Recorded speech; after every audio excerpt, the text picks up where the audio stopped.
presentar párpados? ¿Quiénes van a presentar conjuntiva? Todos, doctora, hemos hecho la presentación. Nos hemos ido por partes. Ya, perfecto. Entonces empezaremos con párpados, ¿les parece? ¿O conjuntiva han preparado primero? Párpados primero, doctora. Muy bien. ¿Quién va a empezar? Yo, doctora. Yo voy a compartir la pantalla y mis compañeros van a empezar a... Perfecto. Nada, María, entonces estás compartiendo. ¿Y quién va a presentar? ¿Romina primero? Sí, doctora. Muy bien. Puedes empezar. Un ratito se ha trancado. Estoy tratando de pasarlo, pero se ha medio que bloqueado mi computadora. Ya está.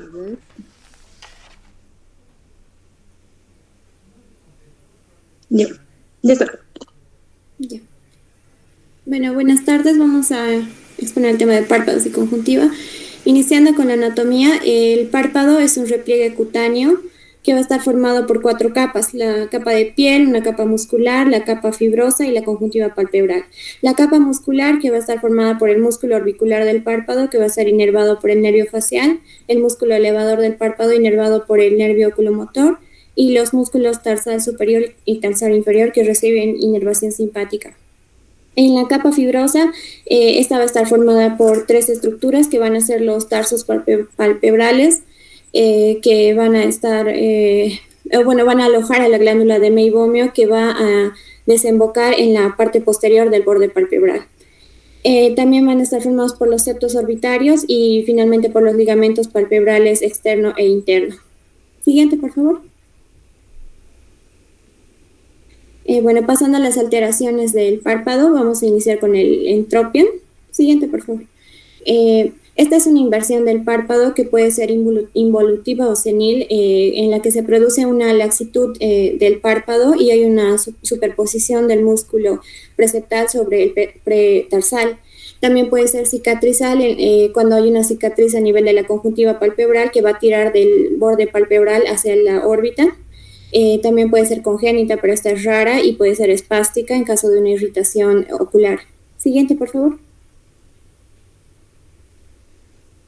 El ectropion es una versión del párpado. Esta puede ser también involutiva o senil cuando hay una longitud horizontal excesiva del párpado. También puede ser cicatrizal, como vemos en la imagen inferior derecha, que puede ser por quemaduras o por tumores o traumatismos. Puede ser paralítica cuando hay parálisis del nervio facial. Siguiente, por favor. La ptosis es un descenso del párpado superior respecto a su posición normal. Esta puede ser congénita, puede ser mecánica.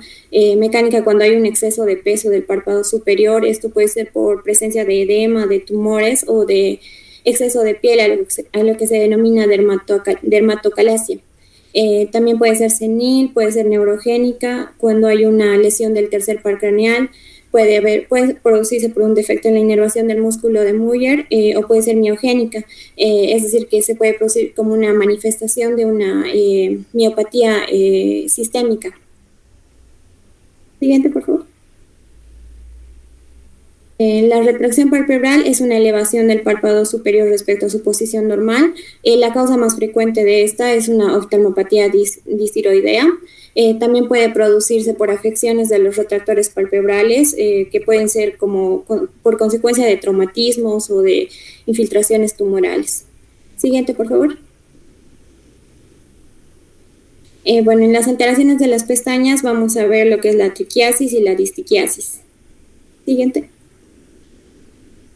La triquiasis es la orientación interna de las pestañas, que va a producir una irritación crónica de la córnea, lo que va a dar origen a erosiones epiteliales, y en casos graves da origen también a lo que es un panus corneal. El tratamiento en este caso es una depilación, pero esta tiende a recidivas en 4 a 6 semanas, entonces no es muy efectivo el tratamiento. Siguiente, por favor. La distiquiasis es una enfermedad rara, es hereditaria. Esta se debe a una inserción anómala de una hilera de pestañas en la glándula que se originan en la glándula de meibomio. Entonces, como vemos en la imagen, va a haber una doble hilera de pestañas. Siguiente, por favor. Y bueno, pasando a la patología inflamatoria, vamos a hablar de 3 patologías principales que son la blefaritis, el ursuelo y el chalacio. Siguiente, por favor. La blefaritis puede ser anterior o posterior. La anterior puede ser seborreica o estafilocócica. La seborreica se va a producir por un exceso de la secreción de las glándulas de Sens. Esta suele asociarse a una inflamación de estas glándulas, es decir, un ursuelo. Y esta suele asociarse con frecuencia a la dermatitis seborreica. En esta, como vemos en la imagen, en la cuarta imagen, esta suele producir un eritema ya sea leve o moderado a nivel de la porción anterior del borde palpebral y va a producir se va a observar las pestañas como aceitadas, como engrasadas, y va a haber presencia de escamas amarillentas que en este caso van a ser blandas. En cambio, en la estafilocócica, esta va a producir la presencia de vasos dilatados en el borde anterior del borde palpebral, y en este caso las escamas van a ser duras, van a ser quebradizas, y cuando se desprenden, estas suelen producir pequeñas úlceras sangrantes. En el caso de la blefaritis posterior, esta se produce por una disfunción de las glándulas de meibomio, y como vemos en la tercera imagen, va a haber un eritema en el borde posterior del párpado, va a producir una lágrima ósea, lágrima oleosa, y se va a observar la presencia de secreción espumosa. Cuando se produce la expresión de las glándulas, se va a observar una secreción abundante, y esta generalmente está asociada al acné rosáceo. Siguiente, por favor. Bueno, va a continuar mi compañera. Perfecto, está bien, Romina. Ya, bueno. En el tratamiento de la blefaritis se le debe motivar al paciente, ¿no?, que debe realizar una higiene palpebral diaria para que esto pueda retirar las costras y los productos tóxicos de los bordes palpebrales. Además, dentro de esta higiene se puede utilizar compresas calientes para facilitar exprimir la secreción de las glándulas sebáceas.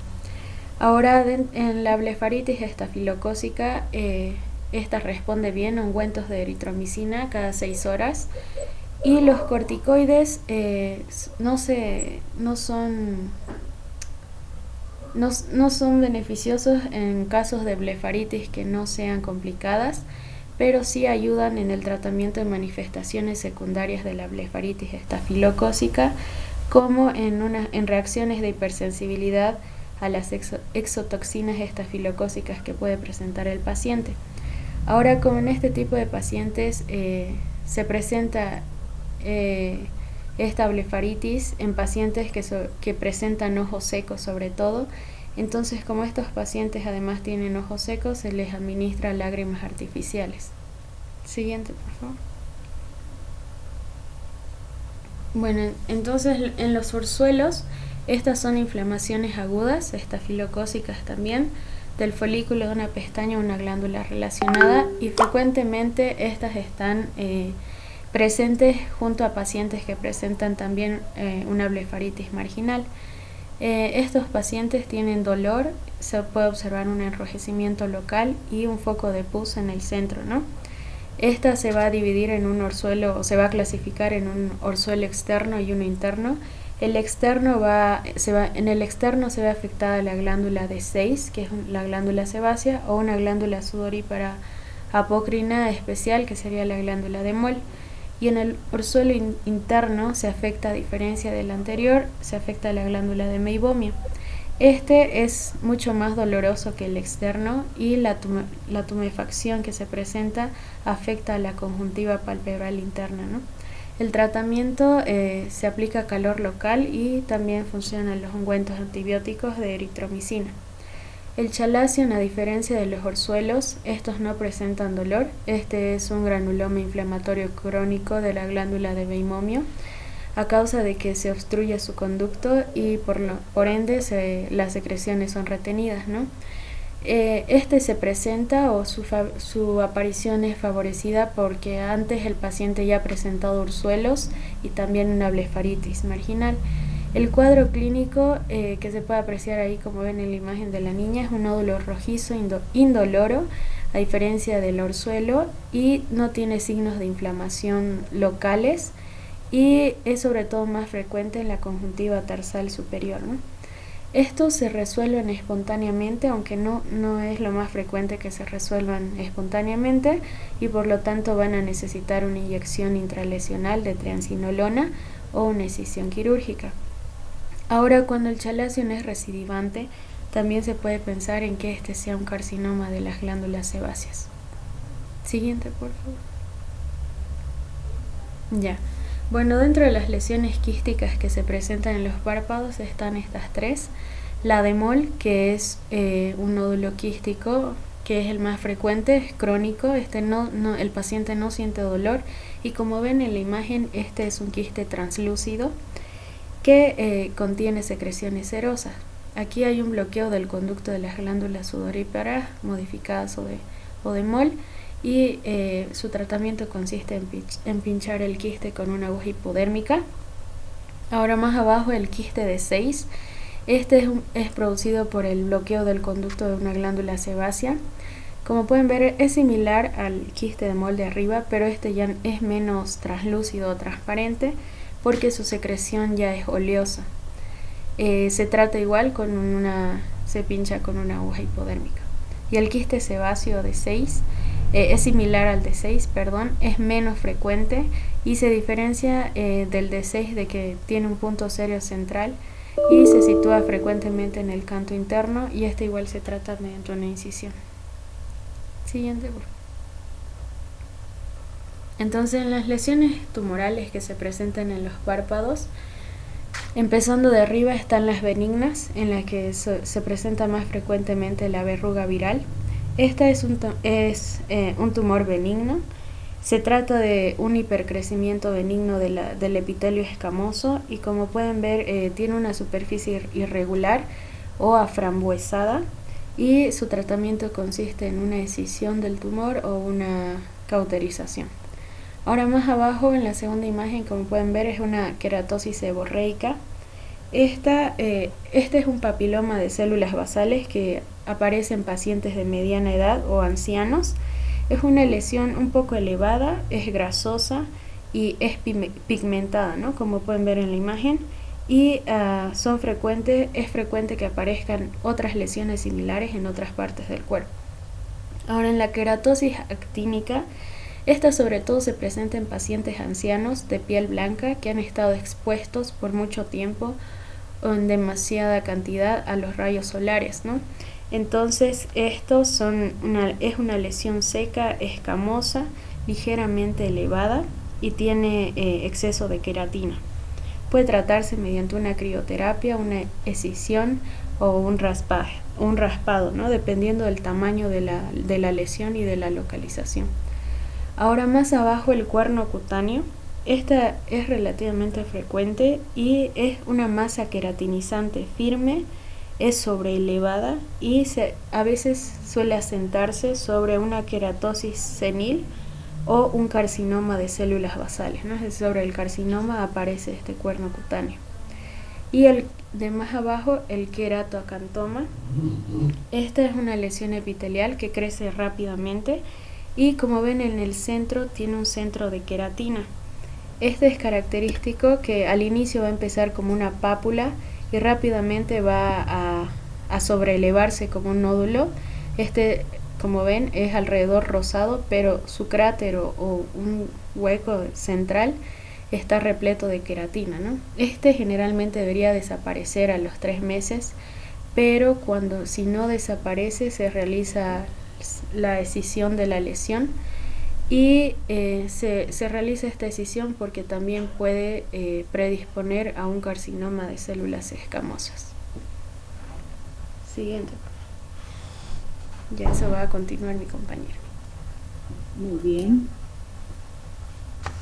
Bueno, continuando, vamos a decir que los hemangiomas van a ser tumores papulares más frecuentes en la infancia y pues su característica principal va a ser que va a tener una predilección en el párpado superior.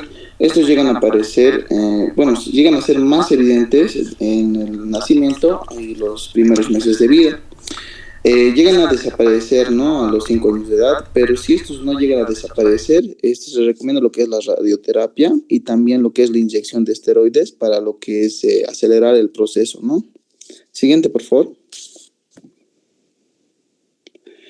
En lo que respecta a las lesiones malignas, vamos a decir que el más frecuente en los párpados va a ser los más invasivos, ¿no?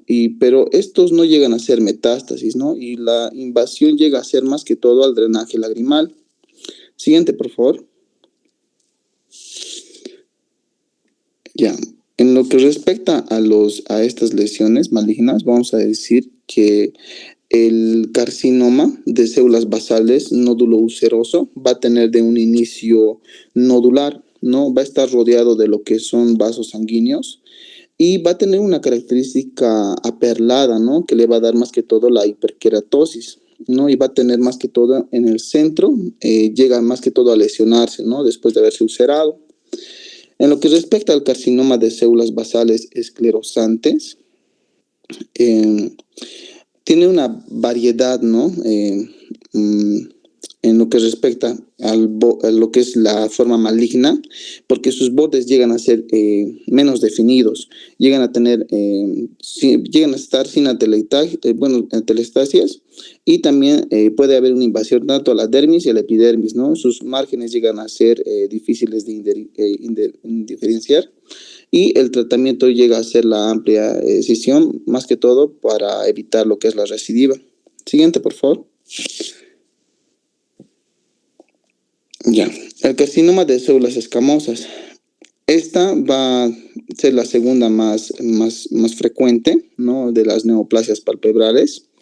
Tienen, más que todo, va a tener un origen de queratosis actínica preexistente. Va a crecer y desarrollarse, ¿no? Lo que son las costras y las fisuras. Va a estar sin atelectasias y su predisposición llega a ser el párpado superior.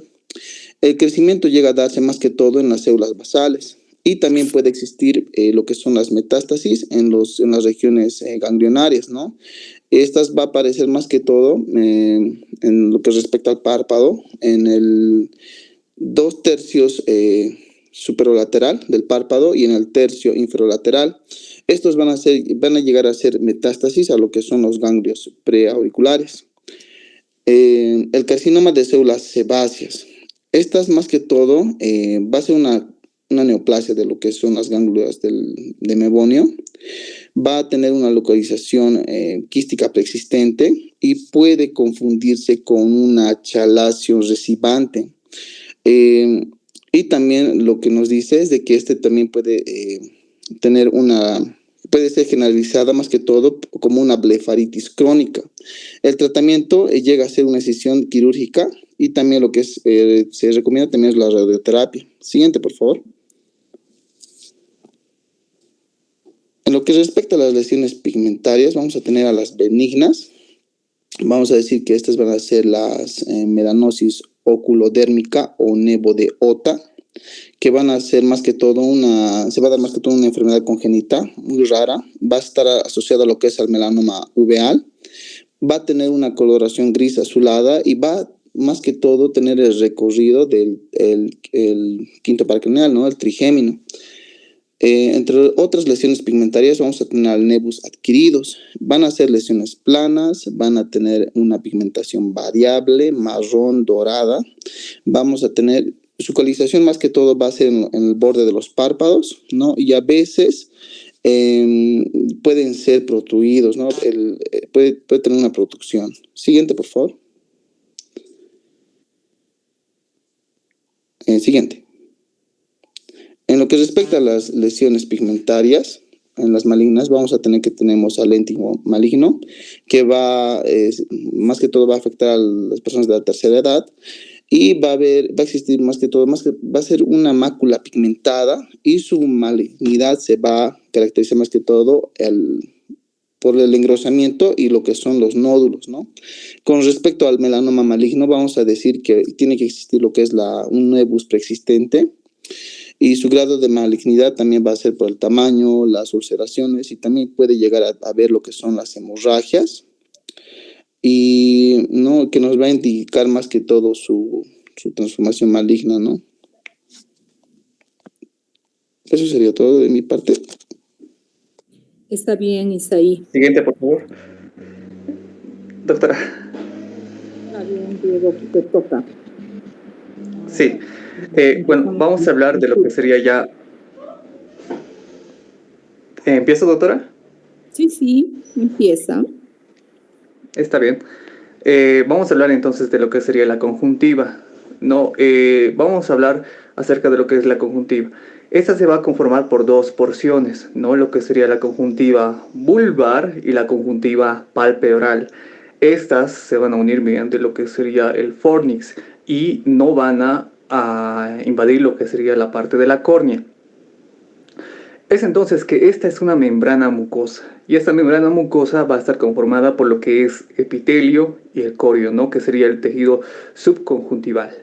El epitelio va a estar conformado por un epitelio cilíndrico estratificado no queratinizado, que se va a continuar con lo que sería el epitelio estratificado queratinizado de lo que es la parte del párpado, la parte de la piel del párpado, y vamos a tener lo que es el corio, ¿no? Ese tejido que va a tener lo que sería glándulas lagrimales accesorias que van a conformar lo que sería la secreción lagrimal basal.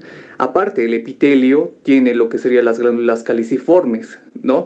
El corion va a estar conformado también por lo que sería linfocitos, histiocitos, lo que serían los mastocitos, y en la parte del fornix van a conformar lo que serían los nódulos que van a engrosarse, ¿no? en lo que sería esta parte del fornix.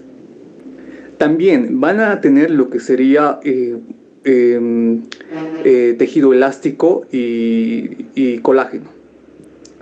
En cuanto a lo que es la irrigación, esta va a estar irrigada por lo que serían las arterias palpebrales superiores e inferiores y las ciliares anteriores. En cuanto a la inervación, estas van a estar inervadas por lo que serían las ramas nasal lagrimal, nervios del trigémino, ramas del trigémino. Siguiente, por favor. Es entonces que vemos que se va a presentar entre un 30 a 90% mayormente lo que serían los procesos inflamatorios.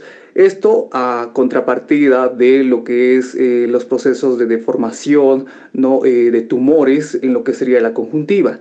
Es entonces que encontramos lo que sería diferente etiología que va a hacer, pues va a manifestarse con lo que serían signos clínicos, el cual pues nos va a llevar a un diagnóstico.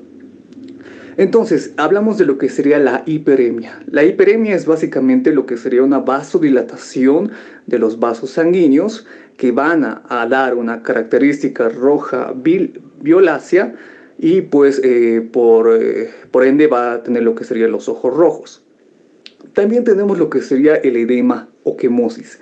Este edema o quemosis se va a conformar por lo que sería en el tejido conectivo laxo, es decir, el subepitelial, va a ser de forma laxa y esta, pues, al tener una permeabilidad vascular bastante abundante, pues se va a formar lo que sería pues un edema acá, y también se puede formar lo que serían diferentes pseudomembranas que si el epitelio está intacto, estas se pueden quitar y no puede causar alguna lesión que sea bastante importante. Si en cambio estas están adheridas a lo que serían las superficies basales, pues pueden provocar sangrado.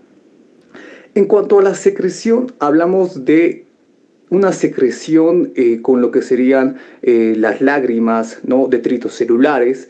Esta principalmente va a ser de tipo serosa, pero cuando existe la secreción junto con lo que serían las células caliciformes, se va a volver de tipo mucoide. Ahora, cuando existe ya lo que serían detritos celulares, desechos de detritos celulares por procesos infecciosos, se va a formar lo que sería de forma purulenta. Siguiente, por favor. Es entonces que encontramos procesos inflamatorios en lo que serían los folículos y las papilas, que básicamente esas dos se parecen, pero tienen algunas diferencias. En cuanto a lo que serían los folículos, estos van a ser más pequeños que las papilas, van a medir de 0.2 a 2 milímetros. ¿Qué van a hacer estas? Van a ser hiperplasias del tejido linfoide, estas principalmente a lo que sería a nivel del fornix. Estas van a ser elevaciones que van a estar abollonadas, van a estar redondeadas y van a ser translúcidas, y principalmente estas van a tener lo que sería una vascularidad accesoria, es decir, estas van a ser avasculares.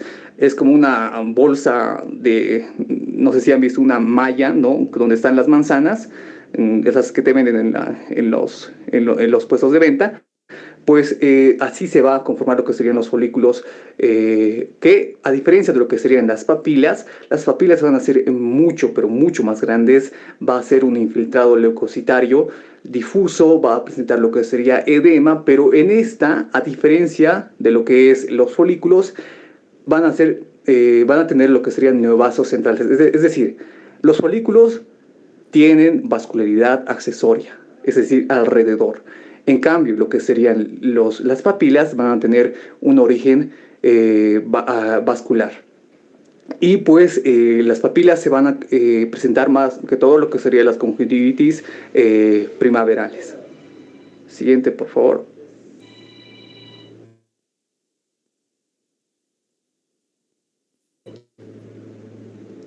Eso es todo, doctora. Va a continuar mi compañera. Está bien, Diego.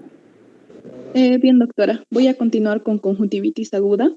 Primero vamos a saber que la conjuntivitis es la inflamación o infección de la membrana externa del globo ocular y también de la membrana que cubre el párpado interno. Hay varios tipos de conjuntivitis, entre ellas tenemos la bacteriana primeramente, que está causada por diferentes agentes etiológicos. El más importante o el más común, se podría decir, es el estafilococo aureus. Después tenemos a los streptococos, al Haemophilus influenzae, Proteus, y también se puede ver que puede llegar a causar infección el Corynebacterium diphtheriae. En el cuadro clínico podemos decir que al inicio es de aparición brusca. Generalmente hay una sensación de cuerpo extraño y también se puede observar una secreción mucopurulenta. Al inicio es aparición brusca y también es de inicio unilateral, es decir, que se va a presentar solo en un ojo. Pasados 1 o 2 días, se va a presentar de manera bilateral en los 2 ojos. Siguiente imagen, por favor. Al examen con lámpara de hendidura, vamos a poder observar 4 cosas que son importantes. La hiperemia conjuntival, como vemos en la primera imagen, la secreción mucopurulenta, presencia de pseudomembranas conjuntivales y también la inflamación de la conjuntiva.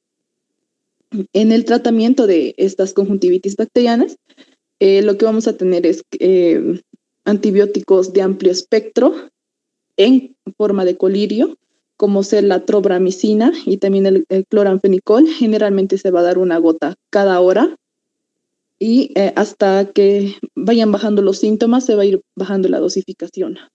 Siguiente.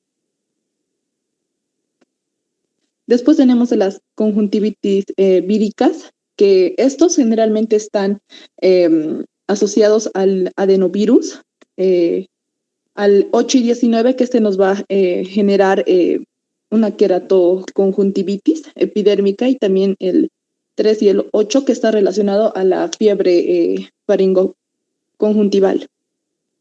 También está asociado al virus Coxsackie y al picornavirus. En la sintomatología también vamos a tener sensación de cuerpo extraño, vamos a tener escozor, lagrimeo y una fotofobia ligera, que va a estar asociado también a una secreción serosa escasa. También se va a poder observar la presencia de folículos a nivel de la conjuntiva y en algunos casos se presenta hasta adenopatías preauriculares. Siguiente.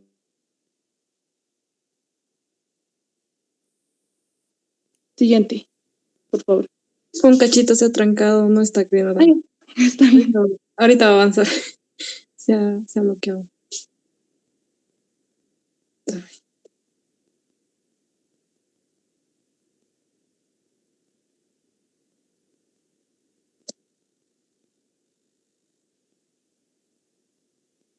Ya está. Yeah. Tenemos también a la conjuntivitis alérgica, que estas van a ser producidas por unas, primero, estas conjuntivitis alérgicas, se me olvidaba, que son causadas por agentes alérgenos, como ser el polen, el polvo, las esporas, el hongo, incluso los pelos de nuestras mascotas. Y es muy difícil saber en sí a qué es alérgico el paciente, porque generalmente es alérgico al ambiente, ¿no? Después, esta conjuntivitis alérgica, de igual manera, es de inicio brusco y generalmente se va a dar en personas menores a 20 años que están expuestas o tienen una exposición muy continuada al antígeno. Esta es una reacción de hipersensibilidad inmediata. Es de inicio brusco y se va a presentar la conjuntivitis alérgica de manera bilateral. Vamos a tener en su sintomatología picor, sensación de cuerpo extraño, lagrimeo, escozor y también se puede llegar a ver signos de intensa, como vemos en la imagen. Siguiente, por favor. Ahorita va a pasar. Se ha vuelto a trancar.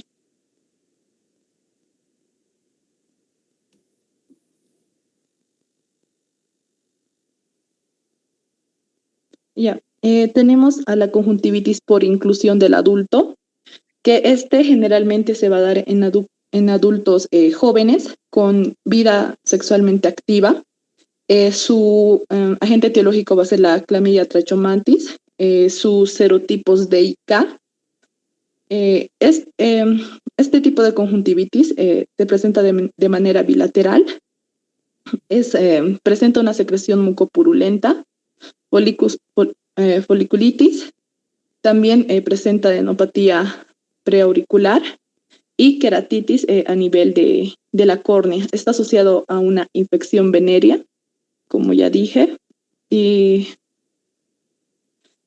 generalmente su tratamiento va a consistir en un ungüento de tetraciclina y en forma de ungüento y tetraciclina vía oral de 250 miligramos de 4 hasta 6 veces al día. Siguiente. En la oftalmopatía neonatal, que es un tipo de conjuntivitis que se va a dar en los neonatos, que se va a dar por una transmisión en el momento del parto, y generalmente su etiología va a ser por las clamidias, y va a presentar una secreción mucopurulenta. También va a presentar, esto en sí es una conjuntivitis hiperaguda, y puede presentar perforación a nivel de la córnea también y edema a nivel del ojo. Eso sería todo, doctora. Va a continuar mi compañera. Bien. Ahora yo voy a continuar con lo que serían las conjuntivitis crónicas. Primeramente vamos a hablar de lo que sería la queratoconjuntivitis primaveral, que esta generalmente es bilateral, se da en niños y en adultos jóvenes. Es recurrente en épocas como la primavera y el verano, o sea, en climas que son más húmedos o templados, ¿no ven? En la clínica vamos a hablar de que el paciente va a presentar escozor ocular intenso, lagrimeo, la fotofobia, que va a estar acompañada con secreción de moco espeso y tosis palpebral, que es la caída del párpado. En cuanto a las formas clínicas que se pueden presentar, hay una forma palpebral y una forma límbica. La forma palpebral va a presentarse con papilas de conjuntiva tarsal, que van a ser de un tamaño medio a gigante.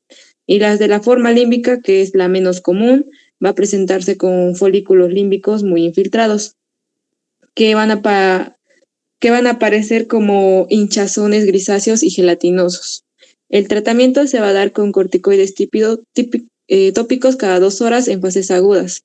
Y en fases donde no son menos agudas se va a dar AINES y van a darse estabilizadores de los mastocitos como la lodoxamida cada 4 horas al día. Y esto se va a acompañar con antihistamínicos como la levocabastina, que es cada 12 horas. Ahora, pasando a hablar de la conjuntivitis atópica, que es infrecuente, se da de forma bilateral, va a presentarse acompañado de una dermatitis atópica. En la clínica vamos a ver que el paciente va a presentar un edema palpebral con fisuras y costras. Y también puede estar acompañado de papilas en la conjuntiva tarsal inferior. Cuando esta conjuntivitis atópica se complica, puede producir cicatrización y acortamiento de los fondos de saco conjuntivales. Y también puede presentarse lo que serían ulceración corneal marginal. El tratamiento se da con corticoides atópicos. Ahora, hablando de la conjuntivitis papilar gigante, vamos a ver que esto se va a dar en pacientes que tienen o que usan lo que serían las prótesis oculares o lentes de contacto. En la clínica va a presentar el paciente irritación ocular, prurito, fotofobia, y esta fotofobia puede estar acompañado con producción de moco. Y también va a haber rinorrea, que es la secreción de moco, ¿no? Y el tratamiento va a ser lo que sería interrumpir lo que nos está causando esta conjuntivitis, o sea, interrumpir los lentes de contacto, las prótesis, por al menos 3 meses. Y para el diagnóstico, al paciente se le hace eversión del párpado, donde vamos a ver lo que serían papilas gigantes, como se ve en la imagen. Y también se le da de tratamiento corticoides tópicos, como la fluorometolona. En la conjuntivitis tóxica, esta es una conjuntivitis que no es alérgica, sino que se va a dar de forma tóxica. Afecta a la piel de los párpados y en el frotis se va a encontrar lo que sería aumento de los eosinófilos o eosinofilia. Es muy difícil de diagnosticar. Inicialmente vamos a ver que los pacientes van a tener una reacción papilar y más tarde van a tener lo que sería la formación de folículos, sobre todo en fornices inferiores. Las causas pueden ser fármacos como aminoglucósidos, antivirales, antiglaucomatosos y otros fármacos con conservantes, ¿no? El tratamiento va a ser la suspensión del colurio o el tratamiento o las gotitas que se le está administrando al paciente, que son las responsables. Y van a estar acompañados de lo que serían lágrimas artificiales, pero que no tengan conservantes. Y ahora va a continuar mi compañero. Muy buenas tardes. Voy a continuar con el tema, con trastornos mucocutáneos. Vamos a hablar sobre el síndrome de Stevens-Johnson, o también llamado eritema su presentación también llega a ser el eritema multiforme, que esta va a ser una enfermedad mucocutánea vesiculoampollar, que más que todo va a estar producido por una reacción de hipersensibilidad a los antibióticos, ya sea como a las sulfamidas. Se cree que la lesión fundamentalmente llega a ser una vasculitis que afecta la piel y las mucosas, pero en relación al ojo, la conjuntiva tiende a afectarse en un 50% de los pacientes, siendo una manifestación inicial una conjuntivitis mucopurulenta con papilas inflamadas y engrosadas. Posteriormente a esto, lo que llega a pasar es que llega a haber lo que son infartos focales en la conjuntiva, formándose unas membranas amarillentas que al descamarse revelan unas placas tipo fibrosas focales. El tratamiento más que todo va a consistir en la aplicación de corticoides tópicos para controlar la vasculitis y evitar el infarto conjuntival. En la parte inferior vamos a ver lo que es el pemfigoide cicatrizal, que esta más que todo va a ser una enfermedad autoinmune que va a ser producida por autoanticuerpos contra la membrana basal de las mucosas, que esta tiende a caracterizarse más que todo por la aparición de ampollas y bullas recurrentes, lo que va a ser en la piel y mucosas, más frecuente en estadios avanzados de la vida es lo que se presenta. En la clínica se presenta como una inflamación conjuntival crónica con una espesa secreción de mucosa, como podemos ver, y el diagnóstico sugiere más que todo la presencia de vesículas recurrentes en cuero cabelludo, así también como úlceras esofágicas, bucales y también genitales. En los primeros estadios de esta enfermedad, el tratamiento más que todo consiste en la administración tópica y sistémica de lo que son los esteroides y la inmunosupresión. Siguiente, por favor. Luego tenemos las lesiones degenerativas, en la que vamos a ver la pingécula, que esta es una lesión muy frecuente que puede formarse en la conjuntiva vulvar, adyacente al limbo, ¿no? En el lado nasal o en el lado temporal. A la exploración podemos hallar como son unos depósitos elevados y amarillentos que aumentan gradualmente el tamaño hasta que lindan con la córnea, aunque estos no llegan a invadirla del total. Desde el punto de vista histológico, estos van a estar formados por degeneración elostótica de colágeno, que es la sustancia fundamental, y también un adelgazamiento del epitelio, y en ocasiones puede llegar a presentar lo que son calcificaciones. Luego tenemos en la parte inferior el pterigion, que esta es una igual lesión frecuente, que más que todo se da en climas cálidos y soleados, y puede representar una respuesta a la sequedad crónica y a la exposición solar en estas zonas, ¿no? La lesión tiende a progresar rápidamente, pudiendo representar una amenaza para la visión. A la exploración podemos encontrar un área triangular elevada de la conjuntiva vulvar que invade activamente lo que va a ser la córnea para llegar a producir síntomas visuales. Si se afecta, o sea, el área pupilar, ¿no? Esta tiende a ser bilateral, afectando más que todo el lado nasal del área interpalpebral. Está indicado la extirpación quirúrgica si la lesión tiende a progresar hacia el eje visual y también si este llega a presentar molestias muy importantes como sean dolor o irritación. Siguiente, por favor. Luego tenemos los tumores no pigmentados. Antes de esto tenemos que decir que los tumores de la conjuntiva son bastante infrecuentes y pueden plantear problemas de diagnóstico cuando estos tienden a aparecer. La diferenciación, ¿no?, clínica entre una afección benigna y neoplásica o maligna puede ser difícil a un simple examen. Para esto se debe hacer, para determinar si esta lesión va a ser maligna o benigna, hay que tenerla a muchas observaciones repetidas durante mucho tiempo. Y también se dice que hay que hacerlo también con ayuda de fotografías seriadas. Y en muchos casos puede hacerse también lo que es la biopsia para llegar a un buen diagnóstico. Empezamos con lo que llegaría a ser el papiloma, que estos van a ser más que todo lesiones benignas, y al igual que los palpebrales pueden llegar a ser pedunculosos con una superficie tipo irregular y aparecen con mayor frecuencia en pacientes con más de 40 años y en la parte de la corúncula o en los fórnices. El tratamiento más que todo llega a ser lo que es la extirpación quirúrgica. Luego tenemos el quiste dermoide, que estos son tumores congénitos que afectan más que todo el tejido de origen mesodérmico y ectodérmico, ¿no? Aparecen más que todo como crecimientos elevados y circunscritos de color amarillo y suelen estar situados en el limbo temporal inferior. Cuando me refiero al limbo, me estoy refiriendo a lo que llegaría a ser a la zona de transición, de lo que llegaría a ser entre la córnea y la conjuntiva vulvar, esa zona de transición. Siguiente, por favor. Luego tenemos el hipodermoides, que es un tumor de tejido adiposo que va a estar rodeado de tejido conjuntivo parecido a la dermis.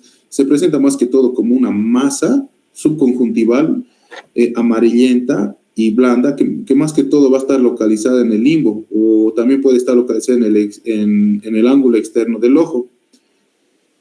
Luego tenemos los carcinomas de células escamosas, que esta más que todo es una afección rara que se desarrolla con frecuencia en una sola interpalpebral del limbo.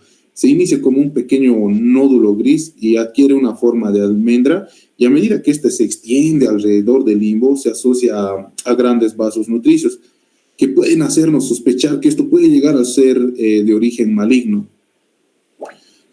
Más que todo el tratamiento precoz va a consistir en una amplia excisión local, aunque puede llegar a presentar recurrencias en casos muy avanzados, más que todo. Siguiente, por favor. ¿Haga? Sí, se volvió a trancar un cacho. Perdón. Luego vamos a tener a los tumores pigmentados. Antes de decir estos, que los melanocitos de la conjuntiva, como sabemos, estos derivan de lo que va a ser la cresta neural, al igual que los de la piel o los del tracto uveal, ¿no? En la clínica, más que todo, se observa una amplia variedad de lesiones conjuntivales pigmentadas que pueden resultar difíciles para el diagnóstico y van a tener diversos grados de neoplasia. Ahora mismo vamos a presentar ahora el primero, el nevus, que estos van a ser lesiones benignas congénitas que pueden aparecer, en el momento del nacimiento, pero en otros casos pueden llegar a aparecer en la edad adulta. Estos, como podemos ver, son lesiones planas o ligeramente pueden estar elevadas, pero estas se presentan bien delimitadas y, como dije, estas se localizan igualmente cerca del limbo. Ahora, la cantidad del pigmento del nevus tiende a variar, ya que 1/3 de ellos llega a presentar poca pigmentación. Ahora, tanto la cantidad del pigmento como el tamaño de la lesión pueden aumentar durante la pubertad o el embarazo. Y se dice que la inmensa mayoría de estos no tienden a malignizar y la escisión solo es precisa si estos experimentan cambios rápidos o si estos pueden llegar a desarrollar vasos nutricios y tienden estos a crecer. Luego tenemos lo que es la melanosis subepitelial, que puede aparecer como una anomalía congénita aislada, que también se lo denomina melanosis congenital ocular, o bien puede asociarse a una pigmentación ipsolateral de lo que va a ser la piel y la cara. También se lo puede llamar nevus de Ota. Se muestra como un área de pigmentación de color gris azulado que se extiende hacia el limbo, cuyas características histológicas, ¿no?, de las del nevo azul, es tipo color azul, eso sería. Luego tenemos, antes de entrar al léntigo, tenemos que hablar lo que son las melanosis precancerosas, que primeramente el melanoma de extensión superficial, ¿no?, se caracteriza más que todo por la presencia de una o más áreas de pigmentación en la conjuntiva, que estos pueden llegar a tener una progresión lenta, pero que finalmente estos pueden llegar a invadir los tejidos subepiteliales, pudiendo dar a una metástasis, ¿no? Entre los casos ahí podemos ver el léntigo maligno, que tiene un crecimiento muy lento, que el melanoma de extensión superficial. Este puede llegar a pasar décadas antes de que se produzca una invasión subepitelial. Normalmente, una característica, de este léntigo es que tiende a presentar, afecta lo que es la cara de los pacientes ancianos. Siguiente, por favor. Luego tenemos el melanoma maligno, que este es un tumor muy infrecuente que puede ser pigmentado o no, y también puede originarse de un novo o a partir de un área de lo que llega a ser un melanosis precancerosa o preexistente. A la exploración se puede observar como un nódulo elevado que puede afectar parte de la conjuntiva, más que todo con predilección con lo que llegaría a ser el limbo, pudiendo extenderse hasta sobre la córnea. Los melanomas muy avanzados pueden invadir lo que llegaría a ser más que todo los párpados y también lo que es la órbita. Más que todo acá el tratamiento va a ser la excisión local,